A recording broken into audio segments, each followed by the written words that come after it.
ఒక విషయం చెప్తా. కర్మ ఎలా పనిచేస్తుంది. ఒక మామిడి చెట్టుకి బాగా కాయలు కాశాయి.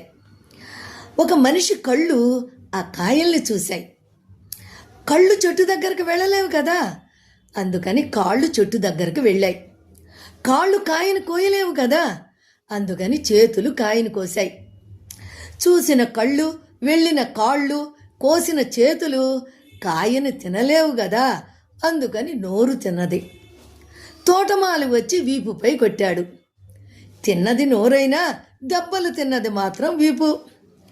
దెబ్బలు తినగానే కళ్ళల్లో నుంచి నీళ్లు వచ్చాయి. చూశారా, చూసిన కళ్ళే కన్నీరు కార్చాయి.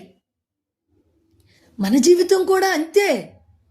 ఎవరు చేసిన కర్మ వాళ్ళు అనుభవించవలసిందే కదా, ఏమంటారు?